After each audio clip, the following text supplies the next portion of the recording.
Hello students, welcome back to our YouTube channel.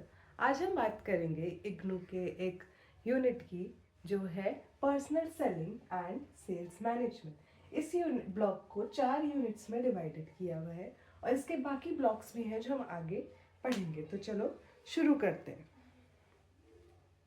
इसमें जैसे कि हम देखते हैं कि यूनिट 1 में क्या क्या दिया हुआ है। पर्सनल सेलिंग के बारे में, characteristics of personal selling, different roles, diversity, ये सब दिया हुआ है। तो पहले बात करते हैं कि पर्सनल सेलिंग होता क्या है। पर्सनल सेलिंग जब होता है जब कोई एक सेल्स पर्सन कोई सामान बेचे, मतलब जब हम किसी शॉप पे जाते हैं, वहाँ पे हम एक सेल्स पर्सन को देखते हैं जो हमें सामान दिखाता है, हम उसे रिक्वायरमेंट्स बताते हैं, वो हमें सामान दिखा रहा है, तो वो क्या होता है, एक सेल्स पर्सन होता है। और वो क्या करता है, पर्सनल सेलिंग, मतलब वो पर्सनली चीज़ें दिखा रहा है, इसलिए उसे पर्सनल सेलिंग बोलेंगे। तो ये जो कॉन्सेप्ट है ये हमने अपने 12th क्लास में या और बीएसटी में हर जगह हमने ये पढ़ा है। ये आता है प्रमोशन के अंदर। हमने 4 P's पढ़े थे, अगर आपको ध्यान हो तो। Product, price, place, promotion. इसके अंदर जो प्रमोशन वाला पार्ट है, जो हम प्रमोशन है वो हर तरीके से करते हैं। एक कंपनी है, उसका कोई काम है, वो क्या करेगा, प्रमोशन। वो एडवर्टीजमेंट टीवी में चलाएगा, वो होर्डिंग्स पे लगाएगा, वो न्यूज़पेपर में एडवर्टीजमेंट देगा, पैम्फलेट्स देगा, ये सब तरीके से वो क्या करेगा, प्रमोशन करेगा। वैसे ही वो एक पर्सनल सेलिंग के लिए करेगा एक सेल्स पर्सन अपॉइंट। तो उस पे ये पूरा यूनिट है, पूरा सब्जेक्ट है। तो चलो आगे बढ़ते हैं।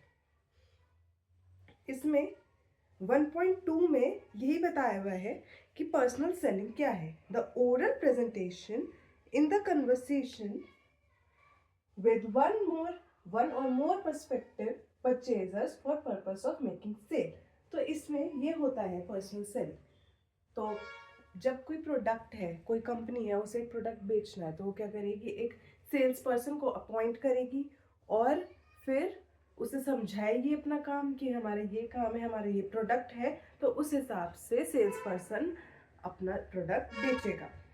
इसमें हम आगे चलते हैं करेक्टरिस्टिक्स ऑफ पर्सनल सेलिंग में। इसमें क्या होता है, बायर और सेलर का इंटरेक्शन होता है।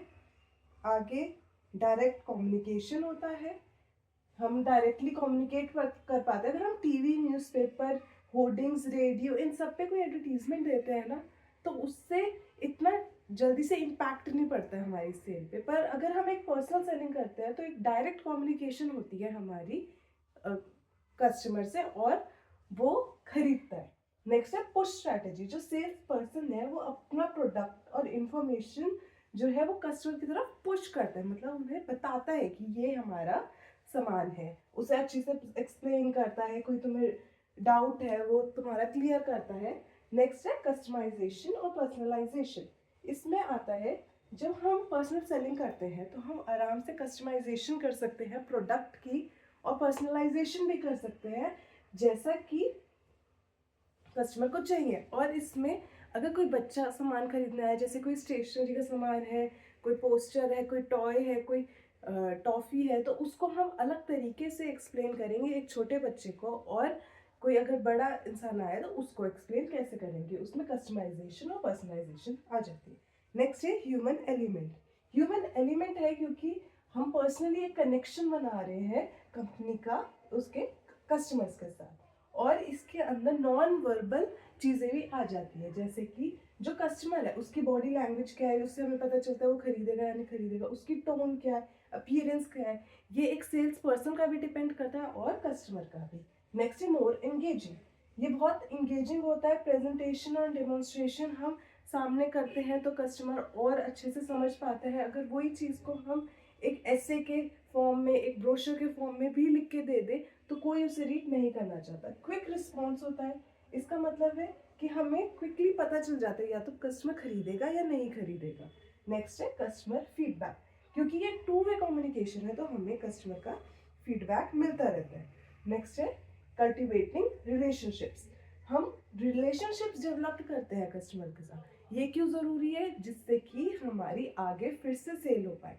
हमें एक ही बार सेल नहीं करनी है, हमें रिपीट सेल्स भी करनी है, हमें नए कस्टमर्स भी बनाने हैं। तो हम इससे रिलेशनशिप बनाते हैं जिससे कि कंपनी की गुडविल इम्प्रूव होती है, बिल्ड होती है, स्ट्रेंथ होती है। ठीक है, अब नेक्स्ट मूव ऑन करते हैं types of selling situations. Types of selling situation first है बेस्ड ऑन कस्टमर। कस्टमर पर डिपेंड करती है। अगर कोई एग्जिस्टिंग कस्टमर है उसके लिए हम अलग तरीके से सेल करेंगे, और एक अगर न्यू कस्टमर है उसको हम अलग तरीके से प्रोडक्ट सेल करेंगे। ऐसा क्यों है? जो एग्जिस्टिंग कस्टमर है वो पहले ही हमारी सर्विसेज देख चुका है, पहले ही हमारा प्रोडक्ट यूज कर चुका है, तो उसको हमारे ऊपर ट्रस्ट है। वो ट्रस्ट है, उसी वजह से वो वापस हमारा प्रोडक्ट खरीदेगा। और न्यू कस्टमर क्या है, वो हमारा अभी न्यू है, उसे हमारे बारे में नहीं पता, उसे हमें एक्सप्लेन करना है, तभी वो हमारा प्रोडक्ट खरीदेगा। तो दोनों के लिए अलग अलग स्ट्रैटेजी अपनाई जाती है based on market, type of market. इसमें दो तरीके की मार्केट होती है, एक है कस्टमर के लिए और एक होती है बिजनेस टू बिजनेस। इसमें हम एक एग्जांपल लेते हैं कि हमारी एक बड़ी सी मशीन बनाने की कंपनी है जो कॉटन से थ्रेड बनाती है। तो हम उस थ्रेड को आगे भेजते हैं जहाँ पे कि कपड़ा बनता है, स्वेटर बनता है। तो अब इतनी बड़ी मशीन है, ये कोई कॉमन पीपल हम और आप नहीं खरीदेंगे। वो कौन खरीदेगा? एक कंपनी खरीदेगी। तो वो क्या होगा? बिजनेस टू बिजनेस, जब बिजनेस दूसरे बिजनेस को देता है। नेक्स्ट है business to customer. Business to customer तब होता है जब हमने कोई फिनिश्ड प्रोडक्ट है वो डायरेक्टली कस्टमर को बेचा। जैसे कि मैंने कहा कि हमने एक स्वेटर बनाने वाली कंपनी को मशीन भेजी, अब उसने बना ली, वो डायरेक्टली कस्टमर को बेचेगी। तो उसके लिए एक अलग तरीके की स्ट्रैटेजी होगी, और एक बिजनेस को एक्सप्लेन करने के लिए एक अलग तरीके की स्ट्रैटेजी होगी जो सेल्स पर्सन अपनाएगा। नेक्स्ट है बेस्ड ऑन प्रोडक्ट। प्रोडक्ट हमारा डिपेंड करता है कि क्या वो कंज्यूमर प्रोडक्ट है या वो इंडस्ट्रियल प्रोडक्ट है। जो कंज्यूमर प्रोडक्ट है इसके अंदर जैसे कि ये छोटे प्रोडक्ट्स हैं, जो ब्रेड है, शैम्पू है, ये जो प्रोडक्ट्स हैं जो बहुत जल्दी बिक जाते हैं, इसके लिए अलग स्ट्रैटेजी हमें अपनानी पड़ेगी। और जैसे इंडस्ट्रियल प्रोडक्ट है उसके लिए हमें बहुत मेहनत करनी पड़ेगी एक सेल्स पर्सन को। अब हम आगे करेंगे 1.5 नेक्स्ट वीडियो में। तब तक के लिए थैंक यू।